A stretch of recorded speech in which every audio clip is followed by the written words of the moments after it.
Welcome back to Big Boss Guru. कैसे हैं आप सब? उम्मीद है आप लोग सब खैर खैरियत से होंगे। तो भाई साहब लेकर आ गया हूँ आप लोगों के लिए वीकेंड के वार का रिव्यू, करण के वार का रिव्यू। वीडियो की शुरुआत, रिव्यू की शुरुआत करेंगे बगैर किसी देरी के। छोटी सी रिक्वेस्ट हमेशा की तरह, वीडियो को लाइक और चैनल को सब्सक्राइब करना मत भूलिएगा। शुरू करते हैं भाई रिव्यू की। जो एक हमें 30 मिनट की पूरी लड़ाई दिखाई है अर्चना और गौरी की। अब मुझे एक चीज़ समझ में नहीं आई, बिग बॉस ने सिर्फ गौरी को टारगेट किया, जबकि गौरी के साथ गौरी को उकसाने वाले वहाँ पे 6-7 लोग थे। सिर्फ गौरी के ऊपर बैशिंग नहीं बनती थी। उसके बारे में बात करते हैं, लेकिन सबसे पहले मैं आपको बेस समझाता हूँ। बेस क्या थी? बेस गौरी और अर्चना का पर्सनल फड्डा नहीं था।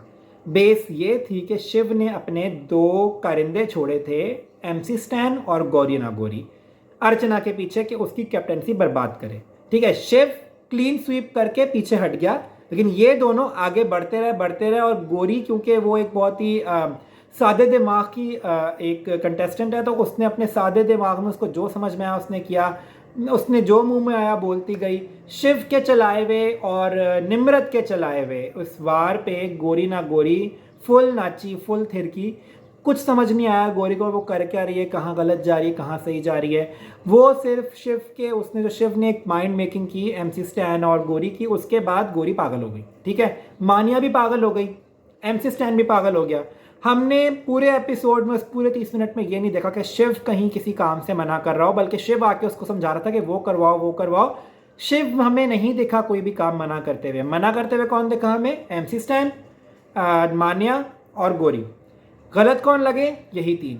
उकसा कौन रहा था? शिव और निम्रत। निम्रत क्या कर रही थी? निम्रत को ना ही अर्चना से लेना देना है, ना ही शिव से लेना देना है। वो ये सब दिखाना चाह रही थी कि ये लोग, इनका पहले ग्रुप तोड़ना चाह रहे थे ये लोग सब मिलके। ठीक है, जो अर्चना भी शिव लोगों के साथ ही थी कहीं ना कहीं, लेकिन ये लोग ग्रुप तोड़ना चाह रहे थे कि ये लोग अलग हो जाए, 4-5 लोग इस ग्रुप से हट जाए और हम लोग आके बीच में ब्रेकिंग पॉइंट क्रिएट कर दें। जो टीना और निम्रत ने अच्छे से किया, वो बहुत अच्छे से किया।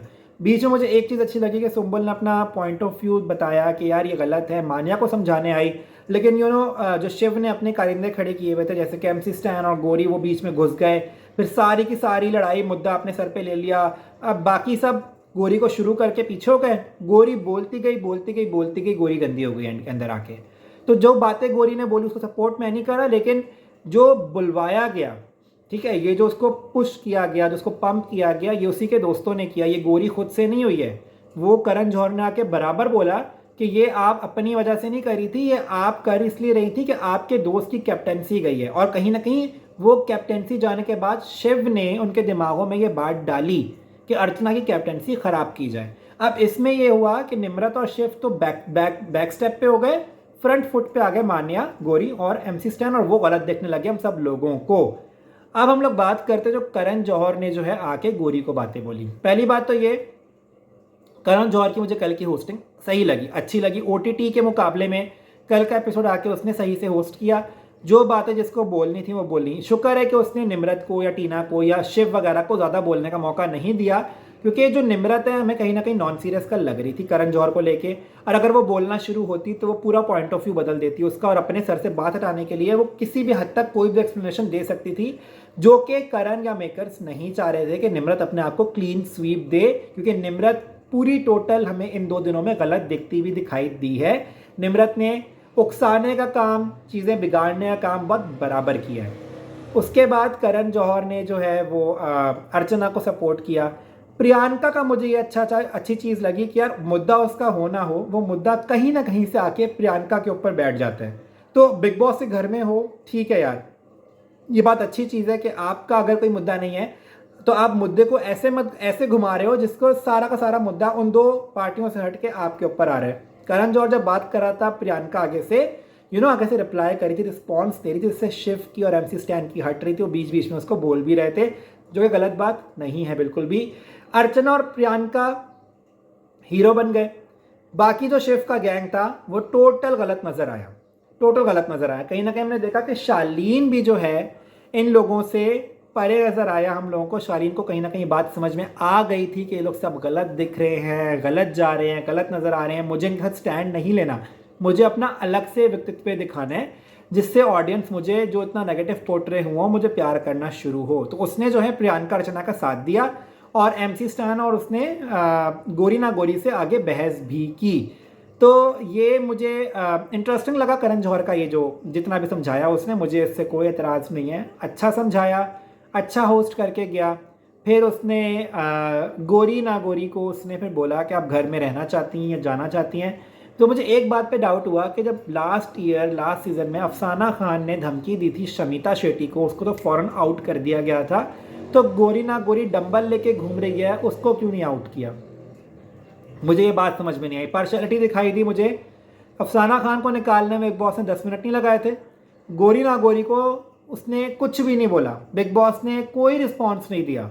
करण जौहर ने आगे क्लास ली, समझ में आता है। बिग बॉस को वहाँ पे एक्शन लेना चाहिए था। जिस तरह वो डंबल लेके घूम रही थी अर्चना के पीछे, गॉड फॉरबिड अगर अर्चना को लग जाता तो क्या बिग बॉस जो है उसका खामियाजा भुगतते या कुछ आगे से वो करते जब अर्चना का पूरा मुंह बिगड़ जाता?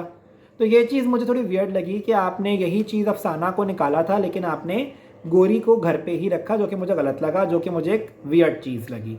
और उसके बाद हमने देखा करण जौहर घर के अंदर आया, टास्क हुए, मस्तियाँ हुई और डांस वगैरह हुए, तो वो काफ़ी मज़े का था देखने में। लाइट हो गया मूड। फिर अर्चना को पू बना दिया। वो पू के कैरेक्टर में बिल्कुल मुझे काफ़ी ज़्यादा सूटेबल लगा। अर्चना की वैसी ही हरकतें हैं, वैसा ही उसका सारा मूड रहता है पूरा दिन, तो मुझे सही लगा। अर्चना बिल्कुल परफेक्ट कैरेक्टर के अंदर अपने थी। प्रियंका और अंकित का जो डांस हुआ चन्ना मेरेया, वो बहुत ही खूबसूरत लग रहे थे दोनों, वो बहुत ही अच्छा कपल लग रहा था। उसके बाद टीना शालीन, आई डोंट नो, टीना शालीन का जब भी सीन आता है तो वो लोग आपस में आते हैं, मुझे दोनों के दोनों फेक लगते हैं। शालीन के एक्सप्रेशन हो गए, घर में बाकी लोग बात भी कर रहे थे कि यार शालीन पूरा का पूरा ड्रामा कर रहा है, जो लगता भी है। टीना और शालीन छोटे बच्चे नहीं हैं। 1-1.5 हफ्ते में कौन सा प्यार होता है? मुझे ये बात समझ से बाहर है। टीना शालीन टोटली फेक लगे मुझे, डांस करते हुए भी, गाना गाते हुए भी, एक्सप्रेशन देते हुए भी। तो वो चीज़ मुझे थोड़ी हजम नहीं हो रही कि बिग बॉस इस फेक जोड़ी को प्रमोट कर रहा है और आगे पहुंचा रहा है। टीना की जगह अगर सौंदर्या गौतम आते तो मुझे ज़्यादा अच्छा लगता, ज़्यादा मज़ा आता देखने में, क्योंकि उन लोगों की हमने केमिस्ट्री देखी है। कहीं ना कहीं सौंदर्या और गौतम की लैगिंग नज़र आ रही है, लेकिन टीना शालीन पता लग रहा है कि बहुत फोर्सफुली कोशिश की जा रही है वो क्रिएट करने की एक लव एंगल, बट वो मुझे सक्सेसफुल होता हुआ दिखाई नहीं दे रहा। तो आज के एपिसोड में यही था, करण जौहर ने जो गोरी की क्लास ली, शिव को गलत ठहराया, MC स्टैन को गलत ठहराया, लेकिन कल के एपिसोड में आने वाला है मज़ा, जब करण आके जो है एक गेम खिलाएगा जिसमें सब लोग करेंगे प्रियंका को टारगेट, और शालीन और शिव का एक फड्डा में देखने को मिलेगा। वो बड़ा मज़ा आएगा देखने में कि उसका क्या सीन है, और उस पर जो है शिव और शालीन का जो ये एक फाइट वाला सीन है, क्या ये बिग बॉस 16 जो एक बहुत ठंडा जा रहा है सीज़न, क्या उसको उठा पाएगा?